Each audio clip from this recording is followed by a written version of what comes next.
जय हिंद देशवासियों। सबसे पहले तो मैं इस देश के जवानों को एक बहुत अच्छी खुशखबरी सुनाने जा रहा हूं। जैसा कि मैंने आरटीआई के तहत डीओपीटी से सवाल किए थे, वैसे ही सवाल मैंने देश के गृह मंत्रालय से भी किए थे कि कृपया उन आदेशों की प्रतिलिपि दी जाए जिनके तहत बीएसएफ को एक सिविलियन विभाग बनाया गया है, जिनके तहत बीएसएफ पे ये एनपीएस लागू की गई है। और देश के गृह मंत्रालय के पास भी ऐसे कोई आदेश नहीं है। मैं गृह मंत्रालय का वो आदेश आप लोगों के साथ शेयर कर दूंगा इस वीडियो के साथ। लेकिन उस आरटीआई उत्तर में एक बहुत गंभीर बात उन्होंने साथ में ऐड की है, और वो जो चीज है वो सिर्फ और सिर्फ मुझे डराने के लिए ऐड की गई है, क्योंकि वो चीज आरटीआई उत्तर का हिस्सा नहीं होनी चाहिए थी। वो क्या है? वो ये है कि उन्होंने उस आरटीआई के उत्तर की एक प्रतिलिपि दी है उप महानिरीक्षक सामान्य, जिसे बीएसएफ के जवान जी के नाम से जानते हैं। अब ये कोशिश कर रहे हैं मुझे डराने की, लेकिन ये भूल जाते हैं कि मैं तो उस दिन भी नहीं डरा था जिस दिन मेरे जीवन को स्पष्ट तौर पर खतरा था। अब आप लोग सोच रहे होंगे कि ऐसा क्या हो गया कि मेरे जीवन को खतरा उत्पन्न हो गया। तो मैं आपको बताता हूं। यह घटना है 150 बटालियन बीएसएफ की, जहां एक साथ बहुत कम समय में 3 बड़े कांड हुए थे कुछ महीनों के अंदर। एक, गुजरात, जहां शराबबंदी है, उस शराबबंदी राज्य गुजरात में उस बटालियन में बीएसएफ की शराब को सिविलियन को बेचा जा रहा था, और उस घोटाले का वीडियो मैंने बना लिया था। दूसरा बड़ा कांड, बीएसएफ में हम जवानों को के मेस को चलाने के लिए राशन मनी होती है, जो हर जवान की एडवांस में कटिंग होती है। उसी राशन मनी से मेस चलाया जाता है। अब इन भ्रष्टाचारियों ने क्या किया, उस राशन मनी के पैसे को कहीं ले जाके प्रॉपर्टी में इन्वेस्ट कर दिया। उसी दौरान बटालियन के मूवमेंट का आदेश आ गया। अब वो पैसा अचानक से तो नहीं मिल नहीं सकता, बटालियन नई जगह पहुंच गई। अब मैस कैसे चलाया जाए? मैं देखूं कभी मैस कमांडर 5 किलो चीनी उठा के ला रहा है, कभी 2 किलो मिर्च उठा के ला रहा है, कभी कुछ उठा के ला रहा है। मैंने 1-2 बार उनसे बात की, क्या बात है, लेकिन बताया नहीं उन्होंने। फिर हमने भैया पड़ताल की, क्या डर है, तो ये चीज सामने आई। अब हुआ क्या कि मैस को चलाने के लिए पैसा तो चाहिए, तो कैसे चलाया जाए? इन्होंने तानाशाही पूर्वक हर जवान के खाते से 1-1 हजार रुपए काट लिए। मैं उस टाइम फ्रंटियर में था। आईजी को मैंने इस पूरे घोटाले की शिकायत कर दी। आग लग गई बुरी तरीके से। जब मैं वापस बटालियन पहुंचा तो मुझ पे बहुत दबाव बनाया गया कि आप अपनी शिकायत वापस लो, हम आपके 1000 रुपए आपको वापस कर देंगे। मैंने कहा सिर्फ मेरे क्यों, पूरी बटालियन के वापस करो। तो बोले मैस कैसे चलाएंगे? मैंने कहा ये मेरी जिम्मेदारी थोड़ी है, मांगिए दिल्ली से पैसा। तो उस टाइम बहुत दबाव बना था। दूसरा बड़ा कांड था ये। तीसरा बड़ा कांड था, वहां एक प्रमोशन पार्टी में सीनियर ऑफिसर ने दारू पी के एक असिस्टेंट कमांडेंट को बुरी तरीके से पीटा था। उसकी पसलियों में चोटें वगैरह आई थी, सारे रिकॉर्ड है मेरे पास, लिखित रिकॉर्ड है। 3 बड़े कांड थे, तीनों के केंद्र में मैं था। तो सीधी सी बात है, उन्हें पता था ये बंदा किसी प्रलोभन से नहीं टूटेगा, ये बंदा किसी भी धमकी से डरेगा नहीं, तो फिर इसको निपटा के साइड किया जाए। अंदेशा मुझे था ये खतरा है मेरे जीवन को, लेकिन इसे कंफर्म किया इसी जी ने।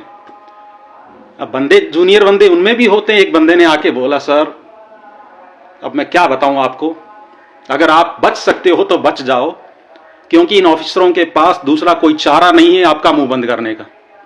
तो मैंने उनको कहा, सर धन्यवाद आपने मुझे सूचित किया, लेकिन मुझे पता है ये घटनाएं कभी भी घट सकती है मेरे साथ। लेकिन एक चीज कंफर्मेशन और आ गया, तो मैंने फर्स्ट टाइम स्टेट पुलिस के एसपी को इस संदर्भ में लेटर लिखा। उसके बाद में फर्स्ट टाइम इस देश के सामने आया। तो ये भूल जाते हैं कि मैं जो आदमी मरने से नहीं डर रहा, आपके ये छोटे मोटे चौंसले से घबराने वाला सवाल ही नहीं। हाँ, इसे जिस तरीके से इन्होंने तानाशाही की शुरुआत की है, तो हो सकता है आने वाला वीडियो कुछ थोड़े टाइम के बाद डाला जाए या फिर ना ही डाला जाए, हो सकता है जीवन को भी खतरा हो जाए, लेकिन जब तक जीवित हूं अपनी बात देश के सामने खुले तौर पर रखूंगा। ये लोग भूल जाते हैं कि मैं कुछ छुपा के नहीं बोलता हूं। मेरी हर एक पोस्ट में प्रधानमंत्री, पीएमओ, गृह मंत्री, गृह मंत्रालय, नेता विपक्ष और उसके साथ और ऐसे कई नेता हैं जो समय समय पर देश के जवानों के लिए बोलते हैं, उनको टैग कर रहा हूं। मैं देश की सभी सीएपीएफ फोर्सेज को टैग कर रहा हूं, यानी मेरी सूचना सीधी पहुंच रही है वहां तक। तो मैं घबराता नहीं हूं इन चीजों को कि भाई किसी को पता ना चल जाए। मैं उस आरटीआई उत्तर की कॉपी आपको इस वीडियो के साथ अपलोड करूंगा, देखिए उसका इस आरटीआई उत्तर में क्या औचित्य था, भेज के उसको उचित कार्रवाई के लिए सूचित किया जा रहा है, मुझे कोई फर्क नहीं पड़ता। लेकिन हो सकता है कोई तानाशाही हो, तो मैं इस वीडियो में थोड़ा इसको लंबा कवर करने जा रहा हूं, 3-4 मैटर को एक साथ कवर करने जा रहा हूं। अब मैं आता हूं दूसरी बात पे, एनपीएस, जो देश के सीएपीएफ पर मौखिक तौर पर, लिखित आदेश तो गृह मंत्रालय के पास नहीं है, डीओपीटी के पास नहीं है, मौखिक तौर पर तानाशाही पूर्वक इन जवानों पे थोपी गई है। अब एनपीएस की अगर बात करें तो ये मार्केट बेस्ड है पूरी तरीके से, सभी को पता है। और मार्केट किस पे बेस्ड है? मार्केट अमेरिका पे बेस्ड है।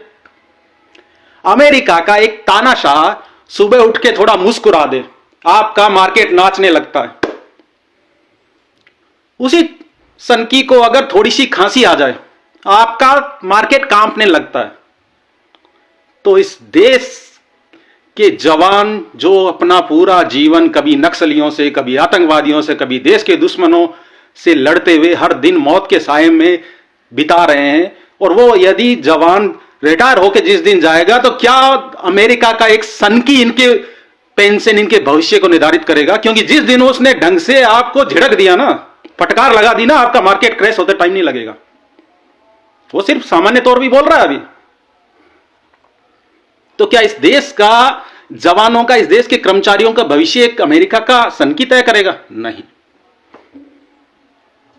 और इस देश में हालात बहुत बुरे हैं भाई। मुख्य रूप से 3 स्तंभ कहे जाते हैं ना इस देश में, विधायी, कार्यपालिका और न्यायपालिका। कार्यपालिका ठीक से काम नहीं कर रहे हैं, तभी हमें फेसबुक पे आना पड़ रहा है। विधायिका तो सत्ता के उस नशे में चूर है, और न्यायपालिका तो मैं कहूं क्या। स्पष्ट लिखित भारत के गजट नोटिफिकेशन है, वो देश की सीएपीएफ के संदर्भ में भी है और ये एनपीएस के संदर्भ में भी है। स्पष्ट है, कोई उसमें किंतु परंतु नहीं है। बावजूद उसके देश की न्यायपालिका ने देश के जवानों के हक की इस आवाज को 2 साल से अटका रखा है। और जो तथाकथित चौथा स्तंभ है, उसका तो कहना ही क्या, वो तो सरकार का एक इलेक्ट्रॉनिक प्रचार माध्यम बना हुआ है।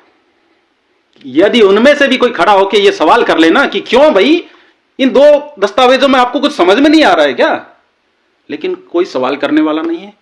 और यह वो स्थिति बनती है जब किसी देश में क्रांति का बिगुल उठता है, जब किसी देश में विद्रोह का संचार होता है, और यह तानाशाह एक उचित आवाज को दबाने के लिए तानाशाही पे उतर आते हैं। ये लोग भूल जाते हैं कि हर एक तानाशाह का अंत उसकी ही अनियंत्रित तानाशाही ने किया है। तानाशाही से कोई विद्रोह रुकता नहीं है, वो और भड़कता है। और इस देश में तो क्रांतिकारियों के दुनिया भर के उदाहरण हैं। क्या चंद्रशेखर आजाद के शहीद होने पे क्रांति रुक गई थी, आंदोलन रुक गए थे? क्या भगत सिंह के फांसी चढ़ने पे सब घर बैठ गए थे? नहीं। सुभाष चंद्र जैसे और कई वीर इस देश में खड़े हो जाते हैं तानाशाहों से भिड़ने के लिए। अब यदि आप शासन के साथ लड़ रहे हो, उनके विरुद्ध खड़े हो रहे हो, तो भैया घबराना तो पड़ेगा, लेकिन घबरा के लड़ाइयां नहीं जीती जाती है। लड़ाइयां हमेशा बलिदान देके ही जीती जाएंगी।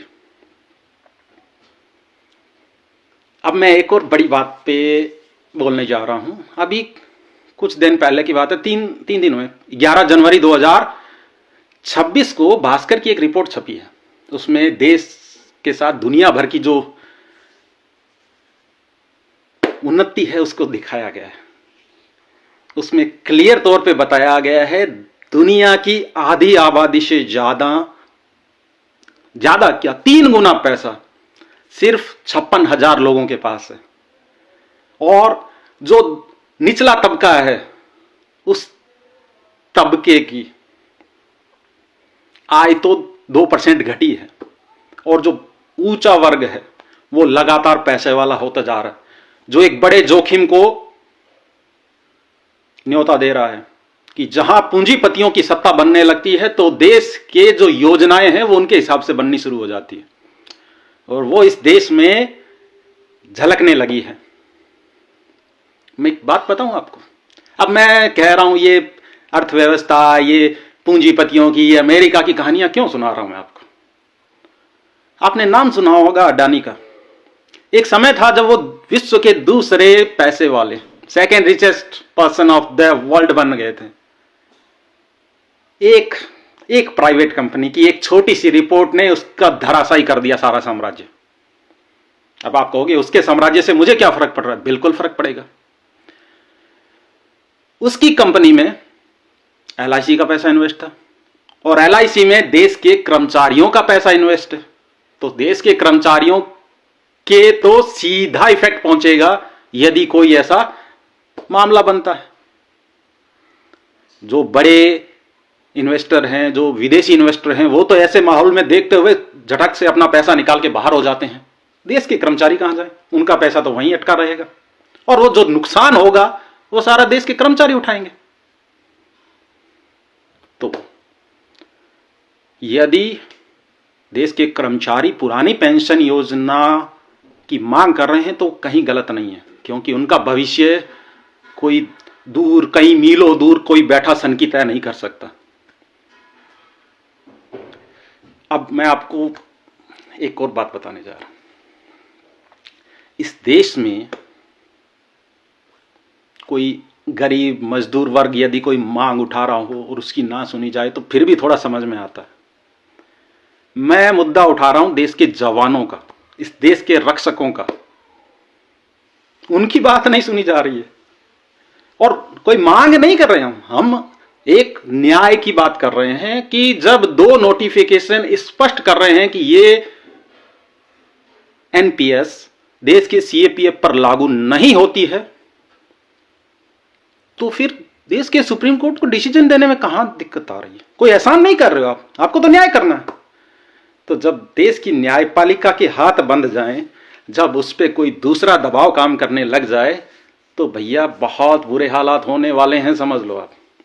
मैं एक और थोड़ा इससे डिफरेंट है लेकिन जुड़ा हुआ है बात पे बोलने जा रहा हूं। आपको पता है पिछले कुछ सालों में भारत के पड़ोसियों में, भारत के जिन देशों के साथ अच्छे संबंध थे, या तो वहां सत्ता परिवर्तन हो गया है, भारत विरोधी सरकारें आ गई हैं, या फिर उन्हें तानाशाही पूर्वक हटा दिया गया। लेकिन इसमें एक गहराई है, और वो गहराई ये है कि यदि आप बांग्लादेश का उदाहरण लीजिए, आप नेपाल का उदाहरण लीजिए, भाई एक लोकतांत्रिक तरीके से सरकार चुन के आई, अर्थात सरकार के साथ देश के आम लोग ज्यादा हैं, बावजूद उसके विरोधी क्यों सफल हो जाते हैं सत्ता परिवर्तन में? उसका कारण है कि ये जो सरकारें बन रही हैं तो वहां की जो पब्लिक है उनके सामने 2 ऑप्शन होते हैं कि किसे चुने। तो जो सत्ता पक्ष है उनको थोड़ा लगता है ये चलो ठीक है, तो वो कोई चॉइस नहीं है, वो मजबूरी होती है कि उनके पास कोई दूसरा अच्छा ऑप्शन है नहीं, चुन लेता है। या दूसरा तरीका ये धांधली करके जीत रहे हैं। लेकिन फिर भी एक सोचने वाली बात है कि जब आप बहुमत से सरकार ला रहे हो तो मैक्सिमम लोग आपके साथ हैं, आम लोग, पुलिस आपके साथ है, देश की सेना आपके साथ है, फिर भी विरोधी तख्ता पलट में कैसे सफल हो जाते हैं, सोचने का विषय है। क्योंकि अंदर खाने हर कोई परेशान होता है, देश की सत्ता गिने चुने ऑफिसर्स की बात सुनती है, ग्राउंड पे क्या हो रहा है उन्हें मतलब ही नहीं है। और इस देश में आप सोचिए, आए दिन देश के जवान आत्महत्या कर रहे हैं और सो रहे हैं। सत्ता पक्ष के लोग तो उस घमंड में चूर रहे कि बस हम ही जीत रहे हैं, क्योंकि जीत रहे हैं। और जब तक जीतते रहेंगे कोई नहीं सुनने वाला किसी की। अरे थोड़ी शर्म आनी चाहिए इस देश की न्यायपालिका को कि दो एक स्पष्ट, एक हो ना कि कोई उलझा हुआ कोई चीज हो, नहीं, स्पष्ट है उस 1968 के गजट नोटिफिकेशन में कि बीएसएफ भारत का एक सशस्त्र बल है। स्पष्ट है 2003 के उस एनपीएस के नोटिफिकेशन में कि ये सशस्त्र बलों पे लागू नहीं होती। बावजूद उसके सुप्रीम कोर्ट ने 2 साल से अटका रखा है। देश के जवानों का मुद्दा अटका रखा है। इसी प्रार्थना के साथ कि आने वाला भविष्य मेरे देश के लिए बेहतर हो, मैं आप सभी से इस वीडियो में विदा ले रहा हूं, क्योंकि जो तानाशाही अब शुरुआत हो गई है गृह मंत्रालय से, वो पता नहीं किस स्तर तक जाके रुके। अगर सही सलामत रहा तो बहुत जल्द अगला वीडियो डालूंगा, नहीं तो उस तानाशाही के किस्से आपके सामने आएंगे। जय हिंद देशवासियों।